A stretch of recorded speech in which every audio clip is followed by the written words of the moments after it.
It's I find it a little bit gratuitous as well, especially the dramatizations. You know, when it's a dramatization of a serial killer or something like that, and I feel it's a little bit exploitative of the victims in a way that fiction isn't, because they're people I've made up. So I think you can't exploit fictional characters.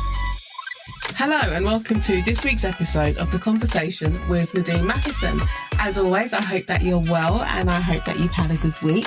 I actually did have a good week. If you can recall, a few weeks ago, I told you that this podcast had been nominated, well, not just nominated, was a finalist in the Independent Podcast Awards. And the ceremony took place last week. And if you've been paying attention to my social media, then you would have worked out that I did not win in my category. But you know what? That was absolutely fine because I had such a great time at the ceremony. And also there was an event early on in the morning where I met all of the other podcasters who had been nominated. And like me, they're independent. There are some who have been doing their podcast for years. There are some who started when I did just over a year and a half ago. And it was just really great getting to know them, learning about everyone else's experiences. And yeah, so that was part of my week. And the rest of it was just chilling out with my godkids, which involved cinema trips and trips to the bookshops. But anyway, back to the award ceremony. It got me thinking about the concept of success.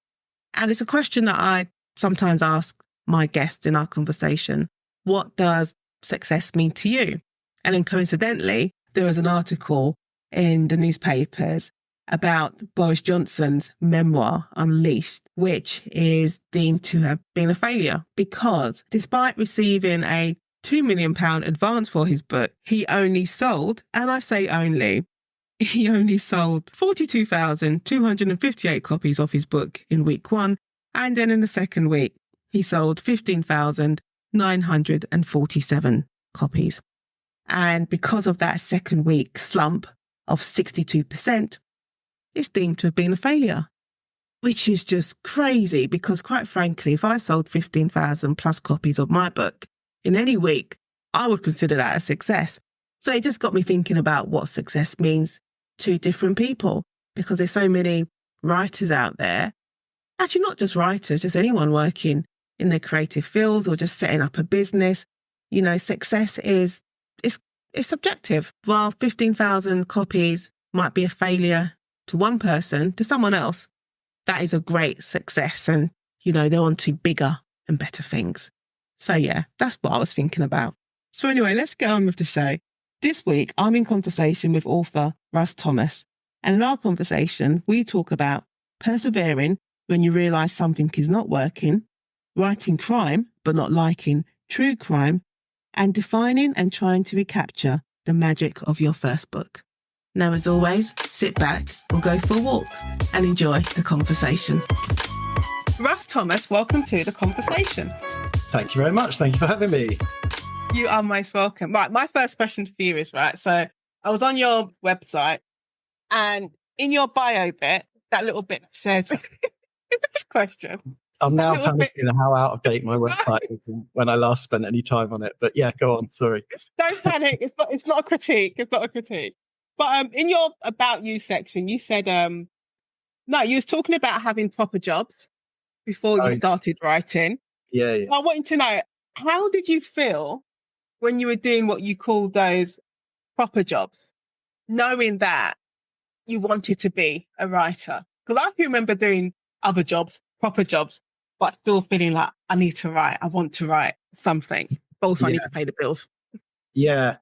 I mean, I guess it's like anyone who's doing a job that they don't necessarily want to do or is not the number one priority. You have frustrating times, don't you? But for the most part, I mean, I enjoyed my job. Lots of those little jobs were from years ago, and you know, I didn't do them for very long. But my main sort of breadwinning, the way I earned money before I was a writer, was book selling, and I love book selling. So that wasn't really a huge problem for me. Of course, like any job, you have frustrating days and stuff. But yeah, you just keep going. I think it sort of never At the same time, there were certainly days where I felt, oh, it's never going to happen. You know, why am I wasting time? Maybe I should go out and get a real proper job that's going to earn me some proper money. But at the same time, I never sort of really considered giving it up because it's writing. And I think if you're a writer, you just write, right? Yeah. Like even on the moments where I have sort of thought, oh no, I can't do this anymore. After a few days go by, I get the itch again and I want to start writing and stuff. But yeah, I don't know if that really answered your question. No, it does. I think even when you have those moments when you are like, you're working on your book or working whatever, and you feel like it's going nowhere. Like I had one of those moments the other day, and I'm working on this chapter, and I'm like, I don't know what this chapter is, where it's going, who these people are. Like, what's the point? Yeah. That is the worst moment, isn't it? Those bits where you've maybe written. I always have a bit around about 20,000 words, and then another about 40,000 words, about halfway, where I suddenly, what are you writing? What is this? Where's it going? It's gone completely different to my plan that I had. And I just think I should just give up. But you don't. Somehow you find your way through it. Even if you know, I mean, there have been times where I've had to give up on a project at that stage, or at least put it aside, and I haven't yet gone back to, because I never throw anything away. But even if you have to think, like Firewatch, in my first book, I entirely rewrote at least 3 or 4 times. I'm not talking about little changes. This was like complete structural rewrites and stuff. But I was working on it for 10 years trying to get it right. And so, yeah, you once you've done that, you know you can do it again, I suppose. So even if you think, oh, do you know what? I think this would work better in the first person. I've just written it in the third person. I know that I've already done that before, so I can do it again if I have to. And then you just have to get on with the work. But I was talking to, who was I talking to? Oh, Vaz, the Sim Khan. I was talking to him about a book he was working on. And because we were talking about our future projects and what we'd want to be writing. And he said how he'd written this one book. He'd written it all in the third person, delivered it, and then whilst he's waiting for his editor to come back to him, he's then realised, no, I need to rewrite this all in the first person. And he's gone back and rewrote it all in the first person. Yeah. I remember just staring at him like he's a madman. Like, what do you mean? He's really very dedicated. I mean, that would be I thought you were going to say the first note back from his editor was, this would work better in the first person. That's the thing you don't want to hear, isn't it, from your editor when you hand it in. I really like it, but could we just change the main character and make them someone else? No, he just decided to do that for himself. He was like, no, it needs to be the first person. Well, that's exactly what I did with the first book. I then rewrote it back again. I changed it from third person to first person. And then I changed it again back to third person. But each time I rewrote it, I didn't just, because it's not as easy as just going through and changing the he's to I's. But, you know that it's quite difficult because you've got to, the pace and everything changes when you're writing in different point of view. So yes, but forcing myself to do that twice. I also changed it from present tense to past tense, and then changed it back again. but I mean, some of those I did at the same time. But I think that just the process of doing that crystallized what I was writing and changed. I was really struggling to come into grips with my main character, Adam Tyler, who he was and what he was about. And by changing it into first person and then change it back again, I learned more about him and was able to sort of use that. I guess it's just practice, isn't it? Like writing's like anything else. If you do enough of it, you get better at it, I think. I hope. Yeah. When you're mentoring and you're doing workshops and I'm seeing you're working with writers who are developing their books. Do they find it difficult to maybe grasp the concept that this is going to be your work is not necessarily finished just because you think it is? Like it's going to take work? Yeah, I think very beginner writers do. But once you've been doing it for a while, you realize how many times you have to change things. That if you're writing a book of 100,000 words, you might write many, many more words than that never make it in. But it's quite difficult, particularly I think with the whole sort of online publishing. For now where people can just go on Amazon and put their book up there. Yeah. There's nothing against at all, but sometimes I think people can be a bit precious about their work and think, well, it's my work, what does this editor know better than me? And of course, you can be too close to your own work. You can't always see what it is that needs doing. And editors, copy editors, proofreaders, they do a tremendous job in making me look better.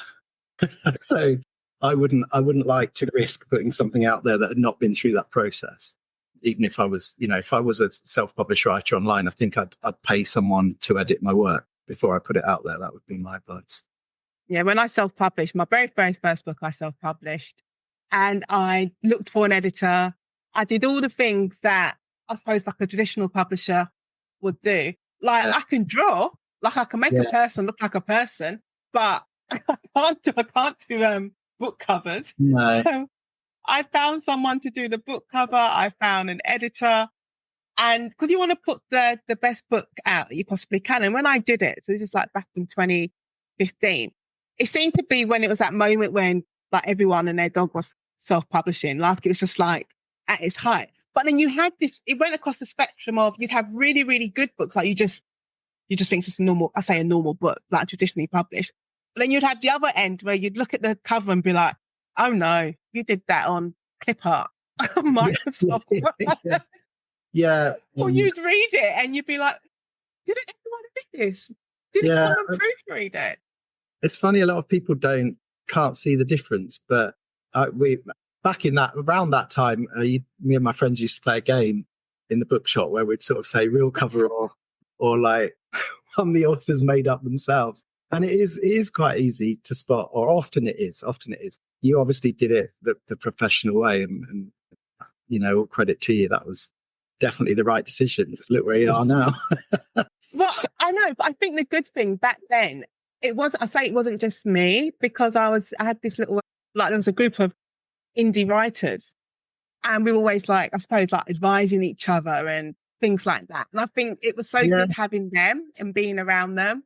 Yeah. So you knew from the get-go, it was like, it needs to look like you didn't just do it yourself.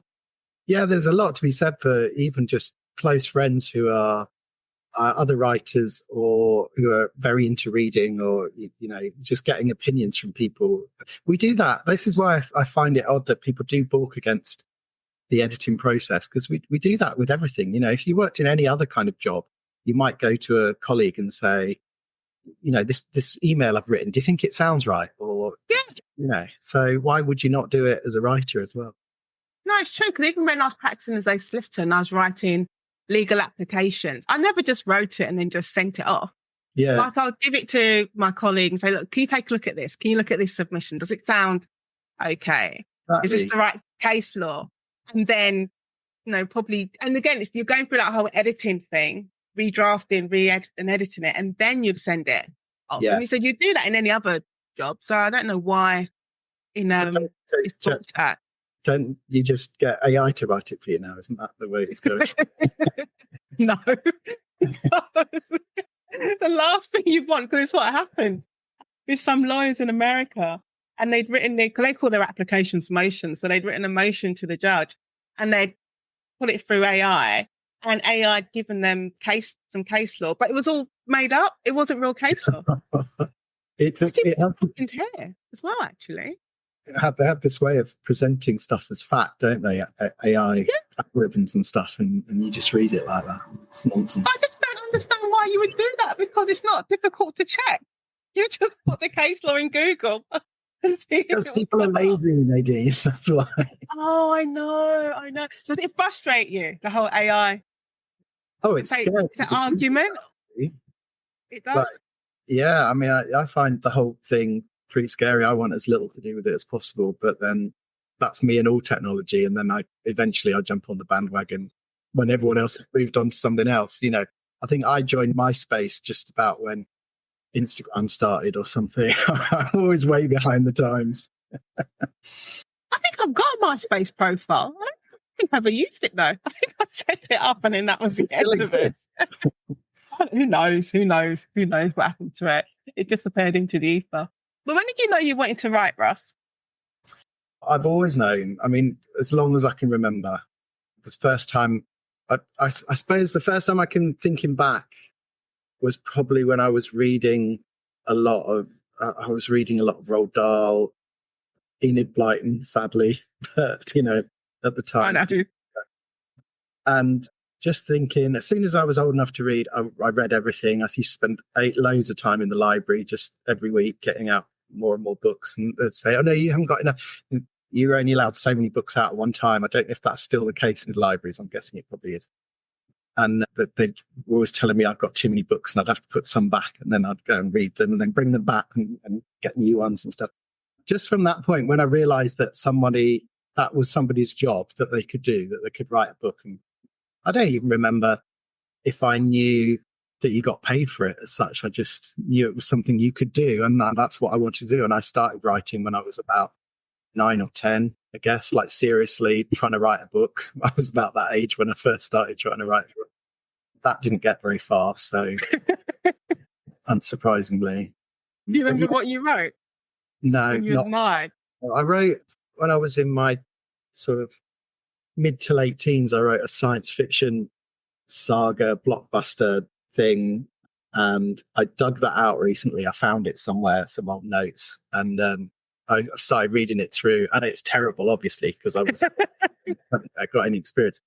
But I also realized it was just Star Wars. I just completely reimagined the plot of Star Wars and put in new characters, names and things, but it was essentially that. I think that's what you do though when you're that age. Because I always say, first thing I remember writing, I remember writing my book, and I say book in air quotes, when I was 9. And looking back, it was just The Labyrinth. I'd watched The Labyrinth, and I decided I was going to write a book version of The Labyrinth. Yeah. So I was doing my fan fiction. I actually used to copy out other books as well. I used to rewrite them. God knows why. I was thinking, I remember sort of taking the book and maybe because I had to take the book back to the library and I thought this was a way of keeping it or something. If I rewrote the book out for myself and did little illustrations at the side. Did your family recognize that in you? Like that creative side and that need to want to write? Yeah, definitely. They were, both my mum and dad were very supportive. They both tried to not exactly talk me out of writing as a career, but tried to sort of guide me in different directions. Apparently, my mum once said to me, "Oh, why don't you become a journalist?" And I said, "Oh, no, I don't want to be a journalist." And she said, "Why not?" And I don't remember this, but she swears by. And I said, "Well, because then I'd have to write about dead bodies and things, and I don't really want to do that." And look at you now. No, but I think what I meant by that was more, I didn't like the idea of real life. I'm not a very confrontational person. I would have been a terrible journalist because I wouldn't have been able to go and get the juicy stuff out of people and, interview people forensically in that way that great journalists do. And also have to deal with the terrible things you see as a journalist, as you do as a police officer or a paramedic or something, or probably in the legal industry as well, I imagine.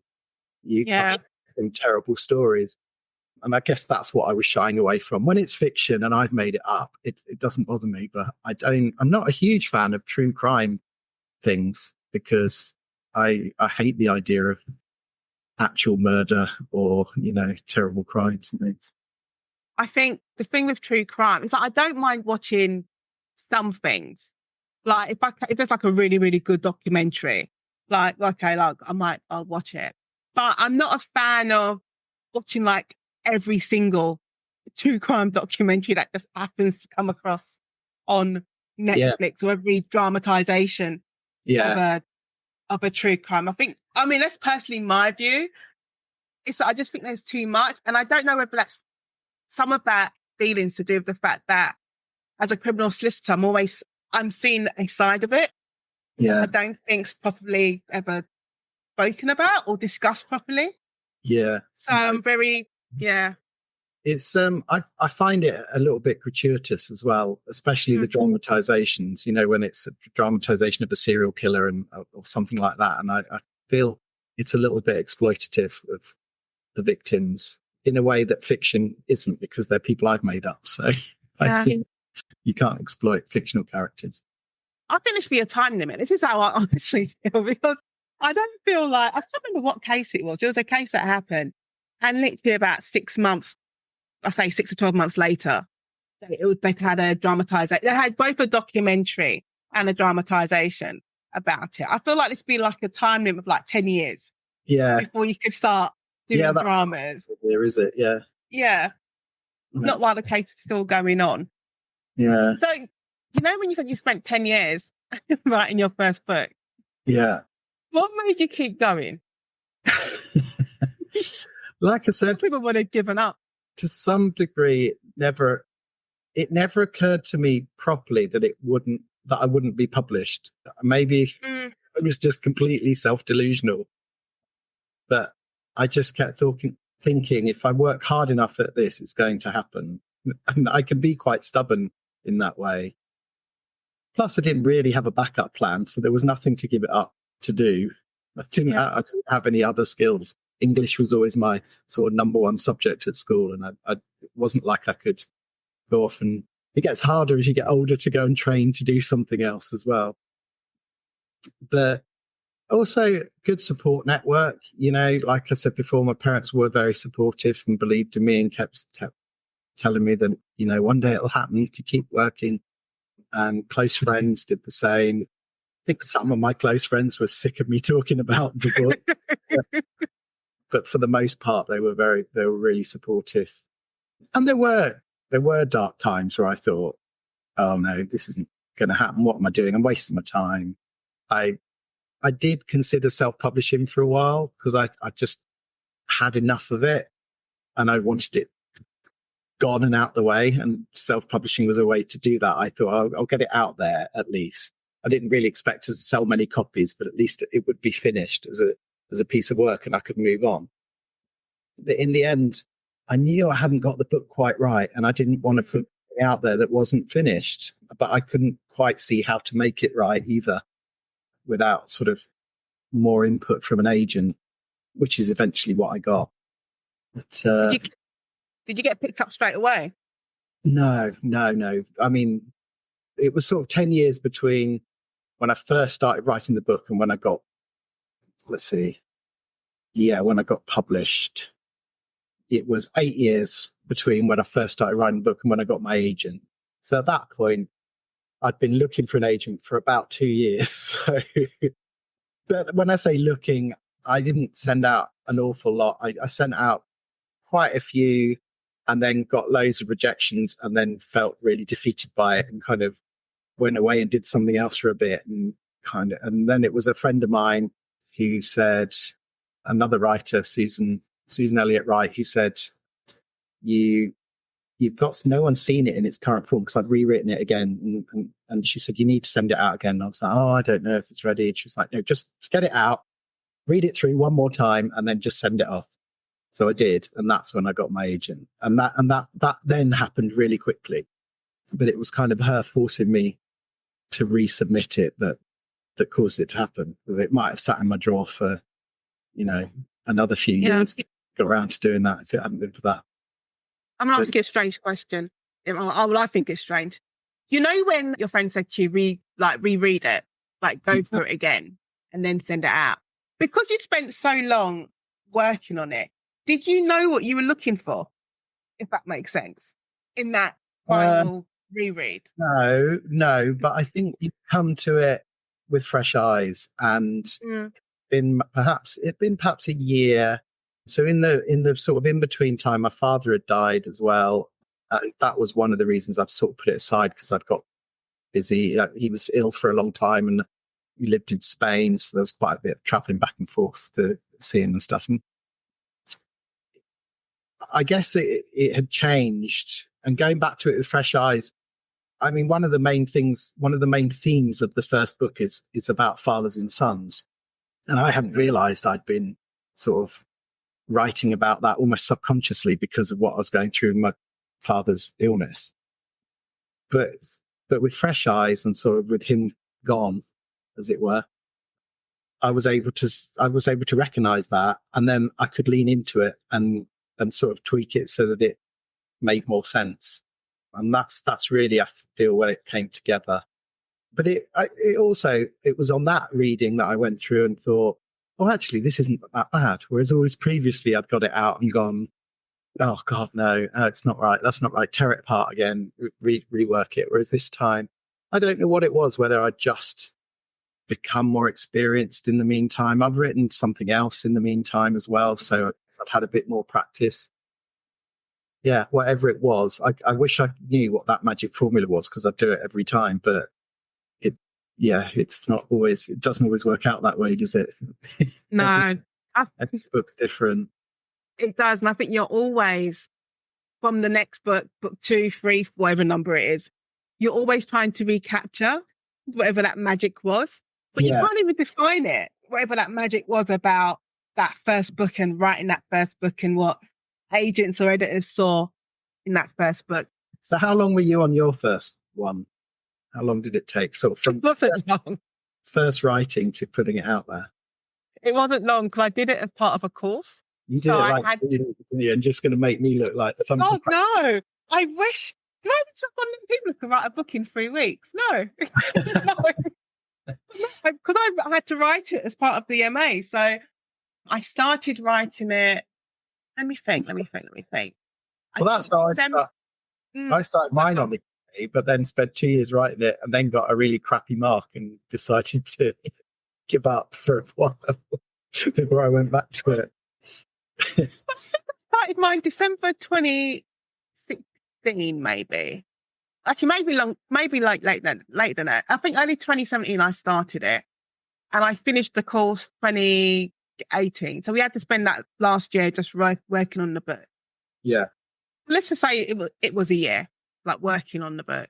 And then when I finished, and that was when we graduated, so November 2018, because they put the first chapters out in an anthology and sent it out to agents. And then I can't remember the number, some agents asked to see the full manuscript. But because I then had it's like your mark, like your review of the book from your tutor. So I was making some changes to it. So, and I took about a month to do those changes. And I think I sent it out December 2018. Yeah. So let's just call it it took me a year. Whilst holding down a full-time job as well. Yeah. I always say I don't know how. I don't know how. I have no idea how I got through that. You can ask questions. It's making me feel inadequate. No, but then when I think back, if I could recapture that moment of just being able to just write a book in a year and then just send it out, because I had no expectations when I sent it out. I think I just had the opposite, which was, no one's probably going to pick it up. So this is like the Jigsaw Man. So whatever happens. If no one picks it up, I was like, well, I'll just self-publish because I've done that before, and I'll just carry on with my life. But if I could recapture that moment of just not really, it's a bit harsh to say not caring. I know what you mean. Just kind of letting go of it, because now it's different, because you're writing the contract and they need to take it because you want to get paid. Yeah. If you don't get paid. Yeah. Are they going to take the next one? That was a very sharp change for me, where I'd sort of spent 10 years agonizing over the first book and then had sort of just about a year to deliver book 2. I mean, I had a bit longer because there was a long lead time before book 1 came out. So I had sort of a year to 18 months. The second book, that was really difficult. I always say it doesn't matter how many, blog pieces you've read, interviews you've read with other authors, even musicians talking about that second album syndrome. When it comes to you, none of their advice, whatever suggestion they've made matters. It just feels like you're the only one who's ever been in that position. Yeah. And you don't know how you're going to do it again. Yeah. It's horrible. It is. Yeah. But having said that, number 3 was quite tricky as well. I don't. They're all they're all individual, aren't they? And they're all difficult in their own way. Difficult children. How did you get through it though? How did you manage it? Lots of biscuits. Your diet goes to crap, doesn't it? Yeah. You become a writer. I mean, one of the ways I love rewriting, as you've heard. I love editing. I love the editing process. I'm not a big fan of getting it down on paper, getting my thoughts down from here onto paper. So I force myself to do it, and I force myself to do it quite quickly and try and do a certain number of words per day, and just literally to get it, what some people call a vomit draft or a zero draft, just to get it down. That's really the best way for me to work, and just to plow forward and try not to worry about whether it's right or wrong, and just get it, because I find it a lot easier once I've got near to 100,000 words down. Then going back and making them pretty and making them work and making them do what you want is way easier for me. So I enjoy that bit. So yeah, I go to coffee shops a lot, because it's like I'm going off to the office and do a couple of hours work there, trying to make one coffee last. Eke it out. I read an article yesterday or the day before, how there was a coffee shop, how they're going to start implementing the rule that people can't just sit there like making their one cup of coffee last because they're doing their work. I think most coffee shops know that's hiding to nothing.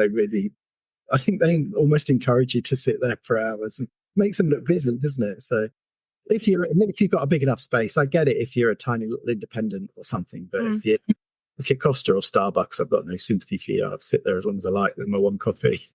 You're not paying your taxes anyway, so Exactly. So once you got into the industry, Russ, what surprised you most about it, about the whole publishing process? Ooh, good question. I don't know. I think I had a slight advantage on a lot of my peers, for example, on the MA that I did, because I worked in the industry already. I worked as a bookseller, so I was very keenly aware that books have a very short shelf life, that the turnaround's really quick, that getting them on the shelf in Waterstones is not as easy as you might think. So I had my eyes open.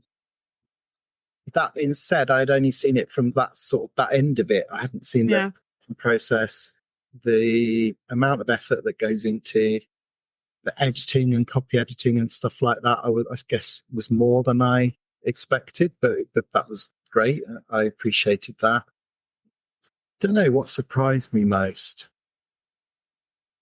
I don't know. You foxed me with that one. Not really before. Were there any big surprises? I guess how, on the one hand, how friendly everyone is. Yeah. And on the other hand, how no one quite tells you the truth. So, or at least I don't think that anyone's ever telling me the truth, I guess I find the whole feedback thing quite difficult. I'm not very good at taking compliments, and I go to pieces if I get any sort of criticism. So either way, I try not to read reviews, because I think it's healthy. I find it so difficult. If someone's gone out to the trouble of writing a review and sending it to me, I will read it, but it does freak me out a little bit.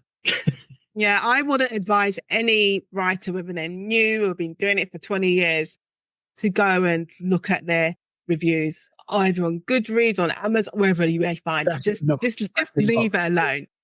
No. Yeah, no. I try. A lot of people do, but get very obsessed with it. But I don't look at them. No, I know one author who we'd done an event, and we were walking back to the train station, and he goes, "Nads," he goes, "Do you read your reviews?" I'm like, "Not if I can help it." So if I'm tagged in on something, or I just happen to see it, I'll be like, "Well, yeah, fair enough." But I'm not purposely going out looking for reviews. And he's like, "I know, I do it." And he goes, "I even read all the 1 and 2 star reviews." And I was like, "Why? Why would you do that to yourself?" He's like, "Well, I'm just interested to see." And I'm like, "But why?" Yeah, I don't need any more voices in my head criticizing me. Those already. Listeners, it's time for a very short break. If you're enjoying this conversation with Nadine Matheson and want to help keep the podcast going, why not buy me a cup of coffee? Your support goes such a long way in keeping these conversations flowing. Just check out the link in the show notes. Does it ever come up with the writers you're mentoring about how to deal with criticism and reviews and things like that? No, not really. I don't think people ever think that far. That's why I said it was a bit of a surprise, because I suppose I wasn't the only kind of side of fan review that I'd seen was when I used to run the events program of my Waterstones that I worked at. So I'd seen events where people were talking and doing book tours and stuff. And of course, all the people turning up are always lovely because they're your fans. Yeah. And I suppose it hadn't occurred to me that there was a whole nother side of the internet, which is full of people who just want to spout hatred. And so, yeah, so that was a surprise. But yeah, I don't think anyone's ever asked me about that. I think maybe the level of people I'm tutoring tend to think I'm not thinking that far ahead. Yeah. They're more thinking about how can I get an agent. What is the most common question they ask you? So, okay, what the students ask. The thing that comes into my head, the most common question get asked at events, which I'm sure you will have come across before, is something along the lines of, where'd you get your ideas from? Which is the classic one you have no idea how to answer. Because it's so random. No ideas, it can come to you literally. Like I've been standing in front of the sink washing up and an idea's popped into my head. Or I've just come across something random when I'm scrolling through, I don't know, not Twitter, I don't go on anymore. So on social media, I've just found a random article and I'm like, let me pop that in my head for later. Yeah, that's right. Who knows where ideas come from? What do they ask me? I guess it tends to be more technical things about character and plot and how to do those. I guess those are the main two things: how to create characters, how to write a really good plot.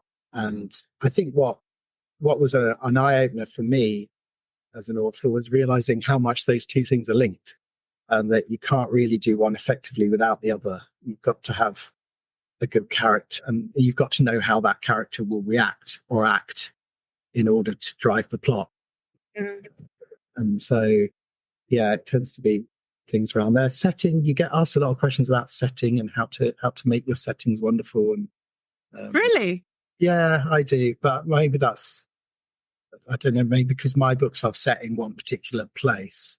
Yeah, in Sheffield. Perhaps that's why. But yeah, the crime, I suppose the crime element comes in a lot. People ask, how do you write a twist, which is not a particularly easy question to answer. But Oh, do you plan your twists? Because someone asked me this. They said, "Do you plan your twists?" And I said, "No," because it's hard for me to even think of them as being twists. To me, it's just an investigation. I'm just following the investigation along. So I don't think of it as being twists. Yeah, it always confuses me when people give quotes for stuff and say, "Oh, it's a really twisty, turny book," and I think, "Is it? It's not what I planned. It's just events." And I think the worst is when they say, it's normally on Amazon and it's like in bold, the twistiest thriller of the year, a twist you won't see coming, and then you read it. I know, but then you read it and you're like, "Is that it?" Was that a twist? Did I miss it? There's also that big danger that you're looking for it then, aren't you? You're reading, waiting for the big twist. Whereas really you should be just reading and enjoying the narrative and then either be surprised by it or see it coming just in time that you go, "Oh no," but they're just turning points in the plot, I would say. So no, I plan a little bit, but inevitably my plan goes way off course and I end up delivering something quite different to what I'd planned originally. I always call it a safety net. I said I plan, but I'm quite happy not to stick rigidly to the plan. It's just nice to have something to go back to when I do go off course. Like I went completely off. I'm kind of doing a rewrite. So I've got to deliver this book in a few weeks. So I'm rewriting my first draft, which will then be the publisher's first draft. Because I've moved chapters around and I've introduced a new character, and I ended up with this big gap. Like I didn't know what people were doing. Right. I was like, I didn't plan for this. Like, what is this? Like, what am I doing with this guy? And then I had to go back to my original plan. I was like, oh, this is where I wanted the story to go. So it's nice. It's like a little reference. Yeah, it's good to get back in, isn't it? It does change. I think it should change because quite often it changes for me because the characters tell me, I'll have written down in one sentence, oh, so-and-so does this. And then when I get to the point where I'm actually writing it, I suddenly realize, well, they wouldn't do that because it's totally out of character for them to do that. Mm. So how am I going to make them do that? Or what would they do? And shall I do that instead and try and make that work? It's amazing how much of it is just trying to make things work, where you go, oh no, I need a scene here now. I need a gap filled. Yeah. Which scene could I take from somewhere else and use to plug this gap? And then how am I going to stitch the other scenes together? So that's exactly it. That's the position I found myself. And also keeping track of characters. Because when I was writing the first draft, I'd put 2 characters up on the M6. Then I forgot about them. You've left them there. I put them up on the M6. And then about maybe like 2-3 days later, like I'm obviously moving along in the story, and I was like, I forgot about them. So then I had to go back. M6 now. I think that's brilliant. I want to read that book where there's a little epilogue at the end, and you see them still sat there waiting. It happened with the Kill List, the third book. I had a character in the cupboard, and I put her in the cupboard. Completely forgot about her. Literally, I'm sitting at my desk writing, and I was like, oh, she's in the cupboard. I've got to go back. How long had she been in there? Did she have access to water? No, because she was locked in, tied up. There was she couldn't do anything. And I was like, I need to, and I had to fix it because obviously it would have been such, God, can you imagine if we got the final book out there? And they're like, and I'm going to call it, her name's not Tina, but it'd be like, what's that, Tina? You put Tina in the cupboard. Does that ever scare you that you might put a book out there with a clunker in it like that? Yeah. It makes me lie awake at night, especially towards the end of the process when you're about to go to print and you think, and then some copy editor goes, oh, and points something out and you think, oh God, I'm so glad you found that. But what else have missed that's in there? I mean, that's the beauty of copy editors. And they're like, oh, it can be the basic, like you said, his eyes were blue on page 16 and now you've changed them to green. Yeah. It can be basic things like that. Or it is why have you left Tina in the cupboard?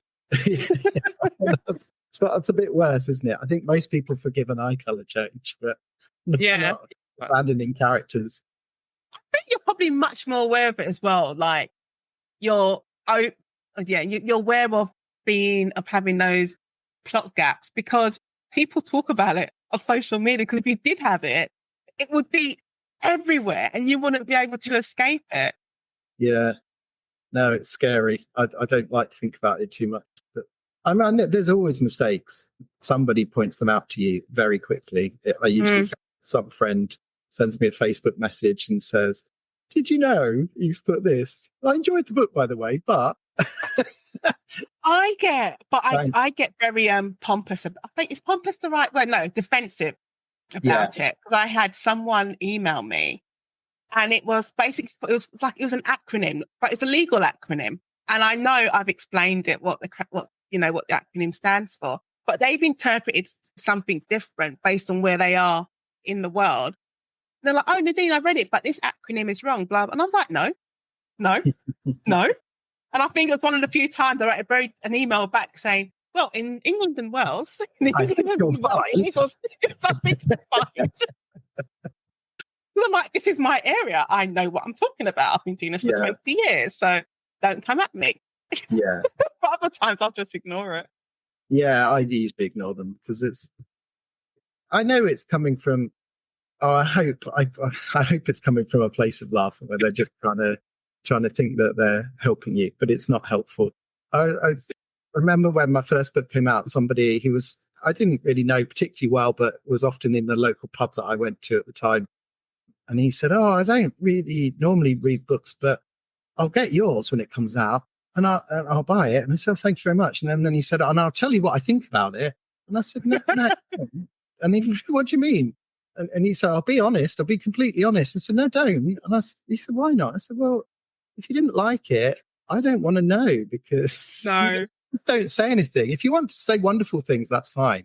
But I'd rather you just didn't tell me, because it'll be published then. It'll be too late. I won't be able to change it. You can't fix it. It'll always be this thing. Like, every time I come in for a pint, you're going to be sat there. That's the thing when you get those sort of emails or DMs and it's a suggestion within it, or said, oh, well, you've done this. It's like they feel like you can't fix it. Like, you can't go back and say to your publishers, can you please pull my book off the shelves? Yeah, I think a lot of people think you can, though, don't they? Because they'll write in, and I mean, you can to some extent between editions. So if you've got a typo or something, you could change it before it goes to paperback, possibly. But for the most part, that's it. It's done and dusted. You can't go back in. Or I think, or write to the publisher and tell them. Don't tell me. Yeah, tell them. Don't tell me. I think I've done that a couple of times, but it's been when we've updated the Kindle, the digital version. Right. Yeah. Yeah. Because there'd been like a small. Yeah, that's a good advantage. Yeah. But not within. Once the print version's out there, it's out there. Yeah. Doing what it needs to do. You know, when you did your MA, did you feel like you needed to do an MA in writing? You very challenging questions. I know. They're very good. I'm in lawyer mode. Yeah, I suppose so. Yeah, I suppose I did, but maybe not for the reasons you mean. I think I felt like I did for me. I feel like needed to feel more confident in what I was doing. So it wasn't. I knew you didn't have to have an MA to be published. I've worked in book selling long enough.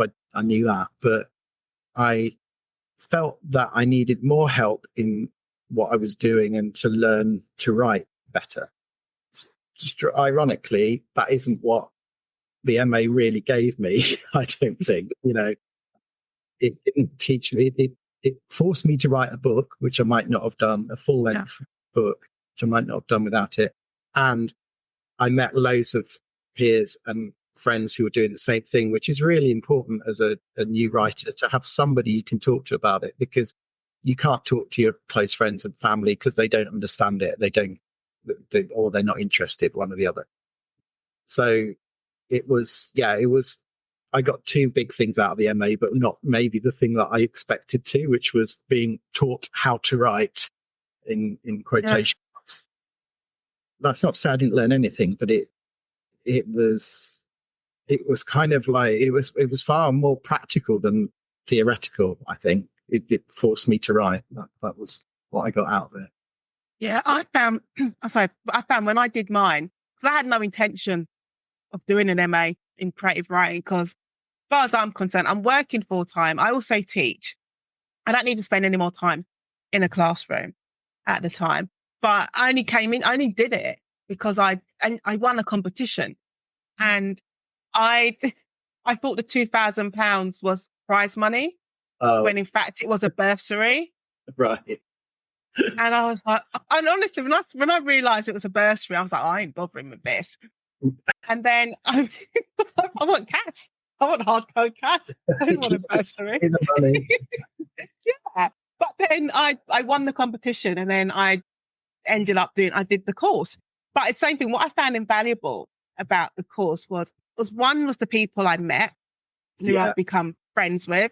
Yeah. Because they understand the process, and they're always like my first port of call if I'm writing something new. And I'm like, just take a look at this. Yeah. Like, just tell me what you think. Yeah. And also as well, it taught me to trust myself to write in different styles, to experiment. Yeah. With maybe subgenres within crime, but also, like I said, I hate writing in the first person. I'm still not particularly keen on it. But because I was kind of forced to write, do different assignments in different point of views and things like that. So I think it probably made me a bit more brave. Yeah. To write that way. Yeah, no, it was definitely worth doing. I got a lot out of it. It maybe I didn't get out of it what I expected to get out of it. People ask me all the time, should I do one? And I can't answer that because it's personal. Also, a lot, MAs have changed quite a bit, and now you have to do a PhD in order to get the level of expertise that we got at MA level. They've changed them because they're trying to get more money out of you, aren't they? Universities are trying to. No, it's true. That's basically what they're trying. It's a business. Yeah, I think now the MA I did. I think now you only have to write sort of 10,000 words or 20,000 words to get the MA, whereas whole book. Mine's the same. When I did it, you could specialize in either literary or crime and thriller writing. And it was we did it over 2 years because it's part-time. You did it over 2 years and you had to write a book in order to complete the course. Now they split it to an MA. And if you do the MA, you only have to deliver 15,000 words of an opening. Yeah. And then to get the MFA, so Master of Fine Arts, you then have to write a full book. So that's another distinction. Yeah. So I think the one I did, you have to do a PhD in order to write the whole book, kind of thing. No, that's mad. I always say whether it's value for money anymore as well. You've got to wonder. And there are other ways that you can do the same thing. The sort of teaching that you and I both do. It's one way, or mentoring with people, stuff like that. I always say to people as well, when they ask me about doing courses, I say, you don't need to do an MA, just do a short course. Yeah. Just do a 6-week short course and that will give you definitely what you need. Starting point, yeah. Mm. Yeah. But I always look at the time and I'm like, oh my God, really at the end. So before I come up to your last set of questions, right? With your series, did you know it was going to be a series? Only reason why I asked that, because when I first sat with my agent, I had no plans for my books to be a series. I'd written one book and we're just seeing how it goes. But then obviously the next question he asked me was, oh, do you have a plan for book 2? And I was like, yeah, I had an idea. So I just, And he's like, is it a series? And I went, yeah, because I want a deal. Yes, I was much more cutthroat about it than you. I knew it would be serious because I wanted to stay employed as a writer. So I mean, not straight away initially. When I first started writing the book, I didn't even know it was a crime novel, let alone it was going to be a series. But once by the time I sort of was presenting it to agents, it was very much I'd written it, or I'd had it in mind that it was going to be a trilogy, at least, which is ultimately it's kind of what I've delivered, although they are much more standalone than I'd planned originally. But I think that works because people can dip in and out if they want, or just read the whole series. But I said the trilogy because I thought, well, what's better than a 2-book deal, a 3-book deal, right? If I say it's a trilogy, I'll get a 3-book deal. That's not what happened. I still didn't get a 3-book deal. But I was very, very cutthroat about it and had my eyes on the prize. Do you want to tell the listeners of the podcast before you go into your last set of questions about your latest book, Sleeping Dogs? Yeah, Sleeping Dogs comes out the 24th of October in paperback in all good bookshops, hopefully. And it's slightly different, this one, because as I said, the first 3 were sort of loosely a trilogy, whereas this one stands alone. They all stand alone with this one, perhaps more. So it's been a good jumping on point if you've not read me before, I guess. And it starts with my hero, Adam Tyler, investigating a cold case, which is his kind of thing that he does, and getting into quite hot water, without giving too much away, he's quite badly injured and sort of incapacitated and taken out of the narrative, if you like. And his protege, Mina Rabbani, who's this young DC, has to kind of figure out what he was working on over the past 6 months. And so the book flashes back to 6 months ago and brings you to the present while she's trying to investigate what's happening now, why he was keeping it from her specifically. So it's kind of, it's much more her story, this one. People have been telling me for ages, oh, we love Mina. Mina's son, everyone hates Adam because he's so the saying, we love Mina, we want more of Mina. So this is very much her story. I always, you know what, it's nice to hear readers say how much they love a character, but I also enjoy when they say how much they hate a character, because everyone hates everyone hates my character, Rob, which is Henley's husband. Yeah. No, I think it's I did a poll on Instagram, and I think it was like 18% like the husband. Everyone No one likes the husband. And they're like, why doesn't she just leave? Why doesn't she just do that? And I'm like, I love it. It means like, I don't mind criticism when people say I don't like the character, because I think, oh, job done. That was my intention. He's not meant to be that likable. He's not a very likable person. But yeah, it's the one, Sleeping Dogs. I think it's the best book I've written. It's been getting really good reviews. People keep telling me unapologetically, oh, this one's brilliant. Yeah. I mean, I really enjoyed playing with the form, the structure of the book, because of the 2 time periods and sort of looking back. And sometimes you see things in the past that affect on the present, and sometimes you see things in the present first, and then when you go back and see it in the past, you go, oh, okay, that's where that is. And it was a lot of fun to write this thing. I did, with the last book, The Cure List, it has flashbacks to 95, 96. Yeah. And after I wrote it, doing the whole editing process with it, I said, I'm never doing anything involving multiple timelines again. I said, oh, the timelines were the bane of my life. I spent like a whole day just trying to sort out the timeline of events.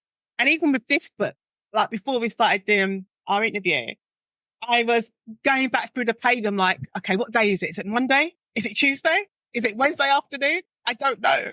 That is always the thing that proof that trips me up, and it's always the thing that it gets down to copy edit level, and somebody notices that I've made an error, or it's daylight somewhere when actually it should be night, or vice versa. But my copy. I'm going to go into your last questions. My copy edit notes always seem every time.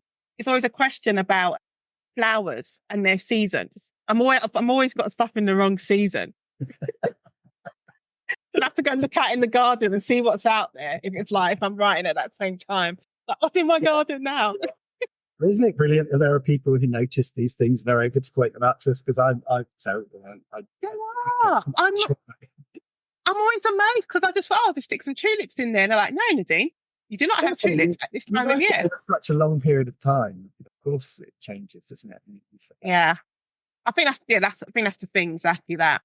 You don't just write in 6 weeks, which I could, but you don't just write in 6 weeks. It's dragged out. All right. So, Russ, what piece of advice do you wish you'd been told earlier in your career?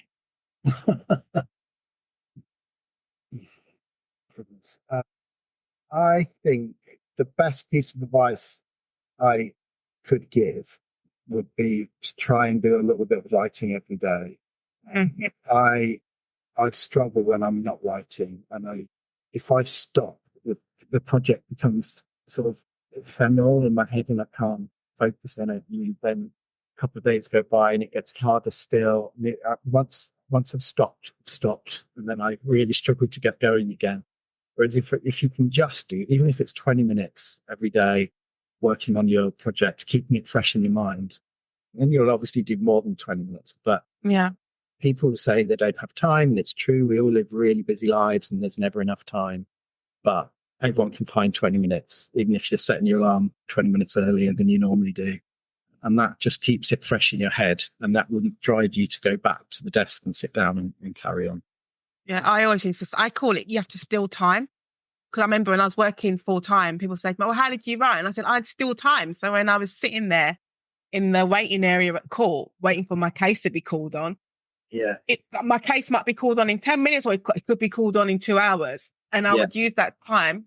If I haven't got nothing else to do, I said, well, I'll just write. I can write a paragraph. I can write a couple of sentences. So you're just stealing time wherever you can.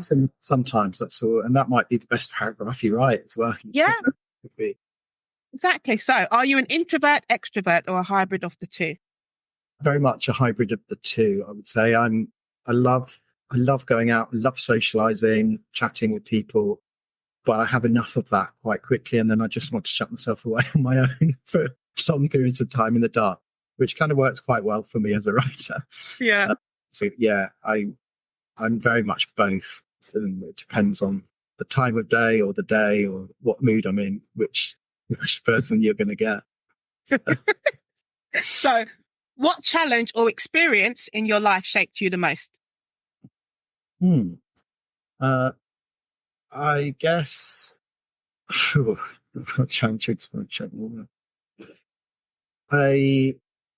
don't know. Gosh, I really don't know. Maybe I've not led that challenging a life.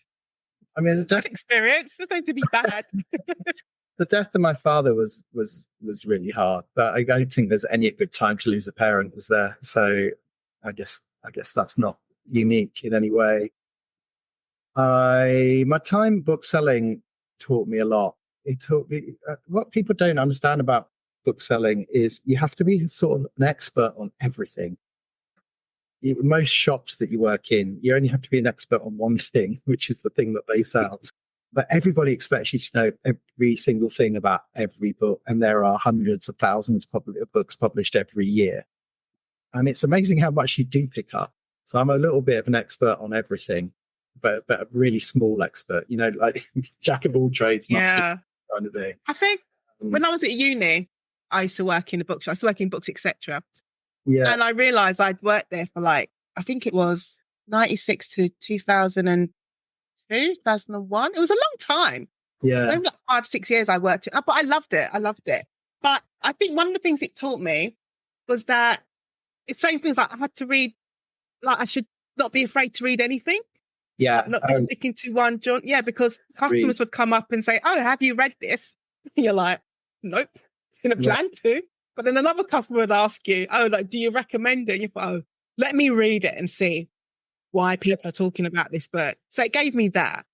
Even if you only read a couple of chapters as well, it's interesting. You'll find something out. Like I've always read very widely, though I write crime at the minute.